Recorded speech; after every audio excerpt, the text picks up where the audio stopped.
How's it going, everybody? If you're getting this email and this video, more than likely I didn't get a chance to meet with you to go over your DBQ. So I wanted to give you some pointers before you head into the big AP exam on Friday, or if you're watching this on Friday, today. So here's a couple of things that I feel like are they're things I think I've said multiple times, and I feel like a lot of people out there are ones that are making that mistake. Maybe you're not, but if you are, hopefully we'll get that squared away and fixed before you head into the big test. Let's start with the first paragraph.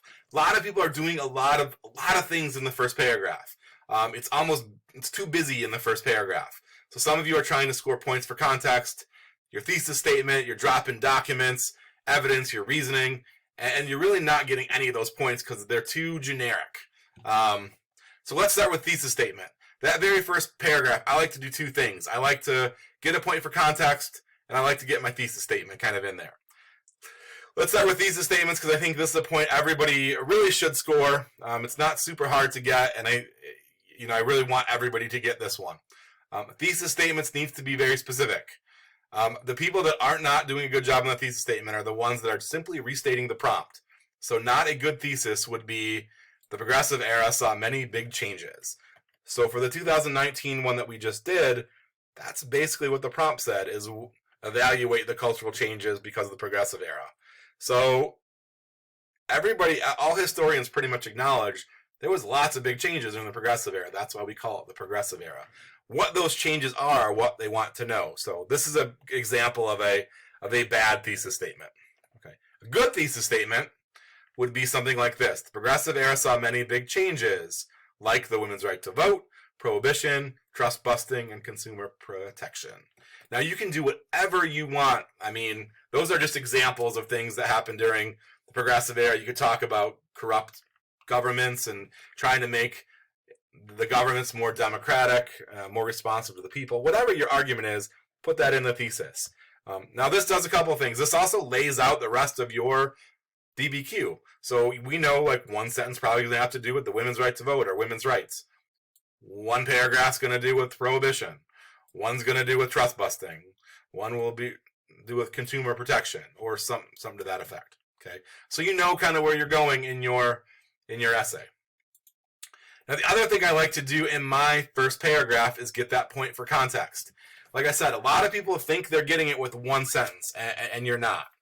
The point for context really needs to be multiple sentences, even a paragraph, to kind of answer where we're at in the country, what's going on. So if we're talking about the progressive era has all these big changes, well, what was going on that we needed? What were the problems that we needed all these big changes, all these big fixes? What was happening? So if you talk about trust busting in big corporations, this would be a good way to put that in context.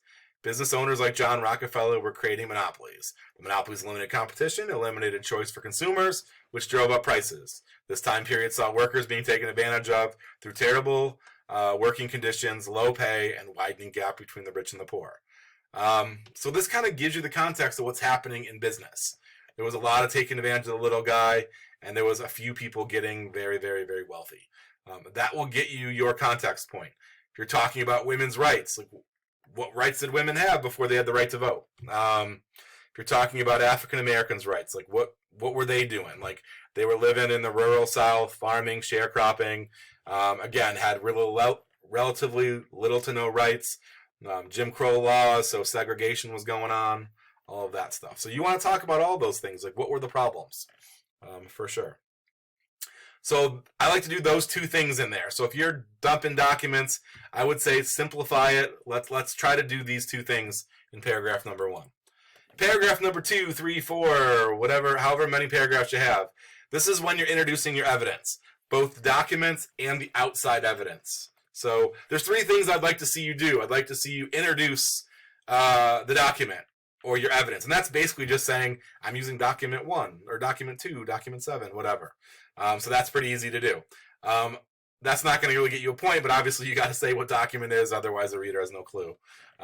You got to describe what is the document saying. So let's just say you took the political cartoon, the one that said the prohibition, wet or dry. You're going to describe who said it from the point of view of a woman who's advocating for the temperance movement. We really want to end the sale and consumption of alcohol. You're going to go into kind of like why they want that, like what do the documents say? They're voting for temperance. It's women's rights, and then you're explaining like why is this important? Like women obviously have this desire to have the temperance movement take hold because potential alcohol is potentially ruining families. It's the cause of potentially child abuse, domestic abuse, potentially low productivity in the workforce. So maybe their husbands are getting fired from jobs, which is making it hard for families to eat because they're not raising, they're not making any money and they can't afford food. So it's making for a bad family condition, a bad family situation. Okay, so all of those things. Now, you can also add like a reasoning point. Like if you can say, how does this really affect the country? How does this prove your argument? Prohibition obviously changes major things, and you can talk about once prohibition was enacted, how maybe like organized crime kind of took hold. You can kind of talk about how it advanced women's rights because they kind of got behind this. So this is one of the first things they really campaigned for, and they were successful. So again, their voices were heard, and they could also think this is a way that they're trying to advance women's rights because of like bars and saloons were largely places that men went, and they conducted business in those bars and saloons. Like jobs were handed out, political favors were handed out. They talked to party bosses to get things done. And with women not being able to go into bars and saloons, all of a sudden, and a lot of prostitution in bars and saloons, a lot of things to tear apart the family. So if you eliminate those places, then men aren't going there to get in trouble. They're not going there to conduct business. Business is kind of out in the open, and maybe women can be a part of that. So you want to talk about that bigger meaning. How is that really affecting what's going on in the country and proving your argument? You're going to do this for all the evidence, for all the docs, all the outside evidence. So if you bring in like the jungle, and you absolutely can use outside evidence to support a point that doesn't have anything to do with the docs. Like I know when I read this, whenever I think progressive era, I think the jungle, creating the Food and Drug Administration. None of those docs really led me to that, so I'm going to create a whole separate paragraph. When I said consumer protection, the jungle kind of details how these meatpacking plants, how horrible it was, and then I can talk about obviously the solutions, how they fixed it by creating some standards for the food that we eat, make sure it's fresh, that sort of thing. So you're going to do that for all the outside evidence, all the documents, for sure. Now, everybody asked, do we have to have a conclusion? The answer is no, but.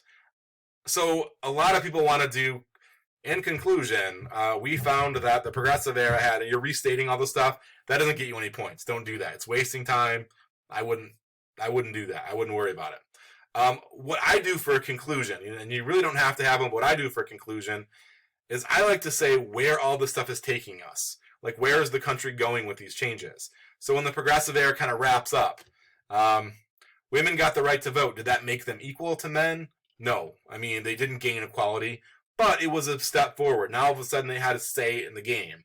They could vote for leaders that were going to hopefully give them things and kind of help push for reforms that got you closer to equality. Did African Americans get equality? No. So where is this going? Like, you can talk about like the Food and Drug Administration. Like now when I eat like a hamburger, I'm pretty sure it's safe. Like in the 1910, like if I ate a hamburger, I'm like, I got a pretty decent chance of getting sick after this thing because some of the stuff they gave us were pretty sketchy. So again, we're pretty reasonably sure of the food that we take, the drugs that we eat, they're safe, and this is where we're going. Women got the right to vote, and it led to big changes in the 50s and the 60s and the 70s where, they moved closer to their ultimate goal of equality for gender or for race. Okay, so where do we go? Where are we going? Where is this driving us? That's what you want to do I want to do for the conclusion. That will give you a reasoning point. And again, you can kind of be doing this in each one of your individual paragraphs as well. But I like to wrap it up in a big, like, this is where it's taken us. And I know this is kind of long. I know you're worried about like the time and all of that, but I will just tell you that it's more important to do what you're doing well than it is to get all the elements in there. Like some of the ones that I read, I'm like, yes, you introduced 4 documents, you introduced all your outside evidence, you think you hit contextualization, you think you hit thesis, but you really didn't hit any of those because you're rapid fire. If you're having a hard time, like if you find that the time has run out on you and you're like, oh, I didn't get to a fourth document or that second piece of evidence, like that's okay. I'd rather have you get what you got and do it well than do everything poorly.